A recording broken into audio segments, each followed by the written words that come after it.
ആ അച്ഛൻ ഇന്ന് പ്രതികരിക്കുന്നത്. 3 പെൺമക്കളുടെ പിതാവാണ്. അദ്ദേഹം പറയുകയാണ്, എൻ്റെ മൂത്ത മകൾ ലണ്ടനിൽ PG ചെയ്യുന്നു, രണ്ടാമത്തെ മകൾ റഷ്യയിൽ MBBS പഠിക്കുന്നു, മൂന്നാമത്തെ പെൺകുട്ടിയാണിത്. അപ്പോൾ ഈ പർദ്ദയടിയിച്ച് കുട്ടികളെ അകത്തിരുത്തുക അല്ലെങ്കിൽ വേഗത്തിൽ വിവാഹം ചെയ്തു കൊടുക്കുക, അതൊക്കെ നടക്കുന്ന കാര്യങ്ങളാണ്, ഇല്ല എന്ന് പറയുന്നില്ല. അങ്ങനെയുള്ള ഒരു പിതാവല്ല എന്ന് അദ്ദേഹം പറയുകയാണ്.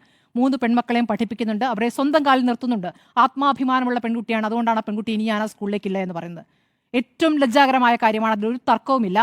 ഇവിടുത്തെ PTA പ്രസിഡന്റ് അദ്ദേഹം നാഷണൽ പീപ്പിൾസ് പാർട്ടിയുടെ പ്രതിനിധിയാണെന്ന് പറയുന്നു. അത് മേഘാലയയിലെ പാർട്ടിയാണ്, മേഘാലയയിൽ അതൊരു സെക്യുലർ പാർട്ടിയാണ്, പക്ഷേ ഇവിടെ NDAയുടെ ഭാഗമാണ്. അപ്പോൾ ഏതെങ്കിലും ഒരു മുന്നണിയുടെ ആശയം അവിടെ അടിച്ചേൽപ്പിക്കാൻ വേണ്ടിയിട്ടാണോ PTA പ്രസിഡന്റിന്റെ പ്രതികരണങ്ങൾ കൂടി എന്ന് സംശയിക്കേണ്ടിയിരിക്കുന്നു. ഈ പിതാവ് പറഞ്ഞ് ശ്രദ്ധിക്കാം, നമ്മൾ ഈ SDP ഒക്കെ പങ്കൊക്കെ നമ്മളെ പുറത്തു പറയുന്നുണ്ടെങ്കിലും ആ പിതാവ് പറയുകയാണ്, ഞാൻ കേസിനുമുള്ള ഒരു പരിപാടിക്കുമില്ല, ഇത് വർഗീയമായി കത്തരുത് എന്നാണ് പിതാവ് ആഗ്രഹിക്കുന്നത്. നമ്മളിത് കണ്ണു തുറന്ന് കാണേണ്ട ഒരു കാര്യമാണ് കേട്ടോ. ഏതായാലും ഈ സംഭവത്തോടെ ഒരു കാര്യം വ്യക്തമാണ്.